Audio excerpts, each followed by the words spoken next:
les dents. Je les revois des époques reculées.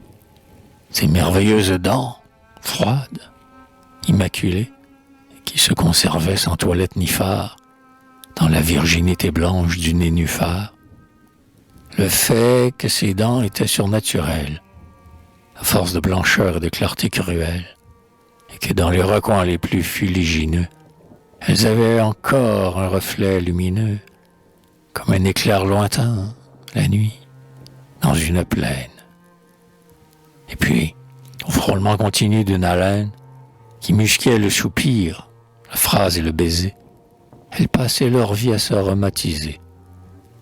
Joignant le plus souvent leurs mignonnes arcades, elles rendaient la voix grinçante par saccades, avec je ne sais quoi d'humide et de siffleur. Comme dans le calice embaumé de la fleur, on voit luire au matin des perles de rosée. Ainsi, dans cette bouche indolente et rosée, elle m'apparaissait, opale et diamant, dont mon œil emportait un éblouissement.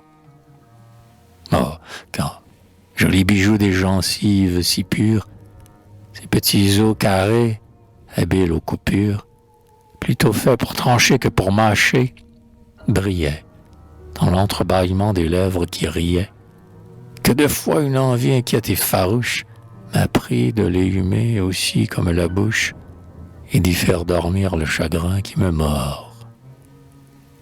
Ainsi que sur les dents d'une tête de mort, j'imaginais déjà la rouille de la terre sur la mate pâleur de cet émail dentaire.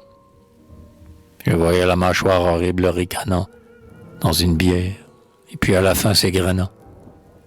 Ils perdaient parfois leur attitude étrange quand ils s'amusaient d'une écorce d'orange, d'un brin d'herbe ou de fil, d'une paille, d'un fruit, ou quand elles faisaient craquer à petit bruit les amandes, les noix, les marrons, l'angélique, dans un grignotement de souris famélique.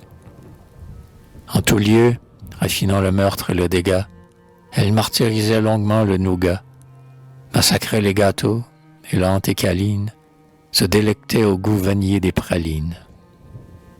Ces quenottes alors prenaient un air mutin et s'épanouissaient dans un rire enfantin. Quand ils miroitaient sans montrer leurs gencives, elles étaient toujours funèbres et pensives, semblant me dire « Avance » ou me dire « Va-t'en » ou bien, digne d'orner la bouche de Satan, comme en arrêt devant une pâture humaine, mon pauvre cœur peut-être, une couche de haine, de sarcasme et d'horreur y venait adhérer quand elle se mettait à me considérer. Ces infernales dents, ces adorables niques, qui se faisaient un jeu de paraître ironique, dont le regard était morsure, et qui le soir avait le froid sinistre et coupant du rasoir.